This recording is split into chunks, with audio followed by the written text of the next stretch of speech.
Alright, good evening. Trust you had a good day today. I would like us to have solution to the assignment you solved the other day, and I believe you must have tried your best. That's very good of you. But let's actually look at this. All right. Here say if the distance between points 3, k and another point 7, 5 is 5. Find the possible values here, which is the value must be more than 1. Okay. Values of k. I have to solve first because if I should be solving while recording, I'm going to have a very large file, and that'll be another issue for us to download and also attend to. Okay, so please let's go this way. We're going to have the same end result. All right. Thank you very much. Now, here we say find distance. So the next thing here is going to be the formula for distance, which is this. Can see it here. All right. Now, before then, you must have known which is x1 and x2 in this coordinates. This is your x1, y1, x2, y2. So simply replace this with the values here.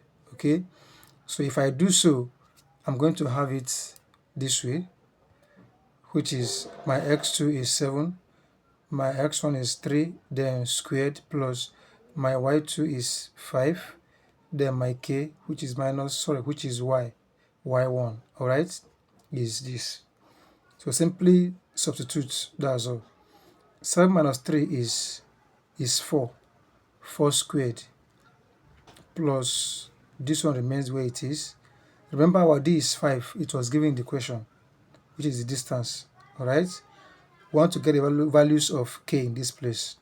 So when we replace d with 5, then we come here. All right. Then we go. 4 squared is 16, which is 4 times 4 is 16. That's what leads to this place now we are seeing here now. Now, since my attention is on this k, and that k is found in a house called square root, the first thing now is just to remove this house and make k vulnerable. I mean, easily attacked. Okay, so to remove this sign, I will square both sides, which is here and here. So once I square both sides, this becomes 5 power 2, and here is all squared. Is that okay? So 5 squared is 25. Okay, now this cancel the square root sign. We're left with 16 plus bracket open 5 minus k all squared. Is that okay? Good. So at this point, I collect items. This 16 goes to me 25, but when it goes, it becomes minus. So I'm going to have this minus 16. Okay, that will be 9. So this implies that this now is now equal to 9. All right, good. Now remember, this is squared, and we are looking for the value of k. That means k will actually have to be free. For k to be free, this needs to leave. So at this point, for this to leave, I'm going to take square root of both sides, so that if I take square root of this side and this side, the square root sign cancels power 2. I'm left with this. Then here is now square root. Okay, good. So once I do, I'm going to have this. In other words, let me put it here. Take square root of both sides. This cancel this. I'm left with 5 minus k. Then this is what's it called? Give me plus or minus 3. All right, it becomes plus or minus 3. So at this point, from here, I'm going to have that 5 minus k is equal to minus 3, or 5 minus k is equal to plus 3. So if I work on this and also work on this, okay, just simple equation, 5 minus k equals minus 3. If I work on this one, I'm going to get 8. If I work on this one, I'm going to get 2, which is, as usual, this k goes this side, becomes plus k. Minus 3 comes here to meet 5, becomes plus 3. So 5 plus 3 is k. Sorry, is 8. That means k is equal to 8. In this one now, this minus k comes to this side, becomes plus k. 3 goes to meet 5, it becomes minus 3. So 5 minus 3 is 2. So k is either 8 or 2. All right. These are the values of k in this particular question.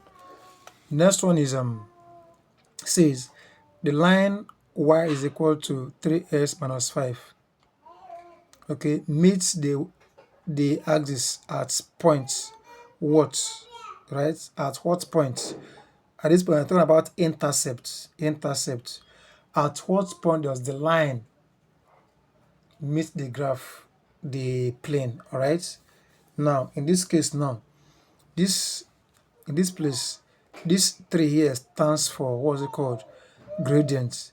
Y minus 5 is the intercept. So it's at this point that the line meets the plane, which is minus 5, becomes the intercept. All right. Now the number 3 question. Number 3 question. Find distance between points 0, 0 and 12.5. All right. This means that your x1 is 0, likewise y1. Okay. Now you know the formula. This formula, of course, for distance. That means my, what's it called? In this place, my x1 is 0.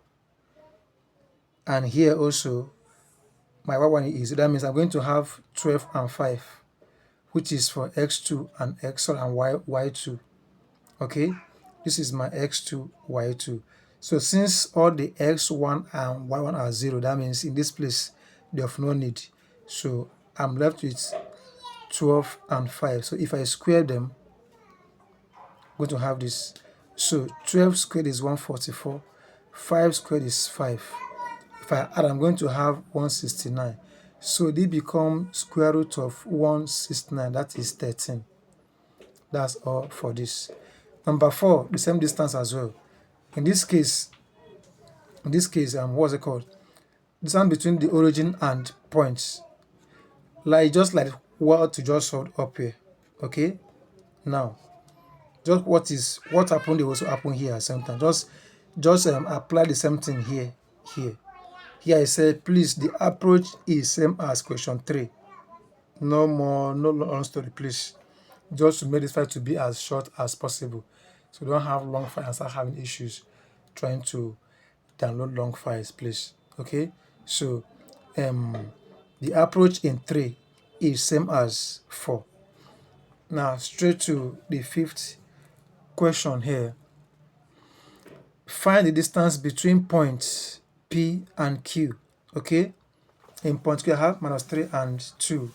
YQ I have 1 and minus 2. Is that okay? So here we use distance formula.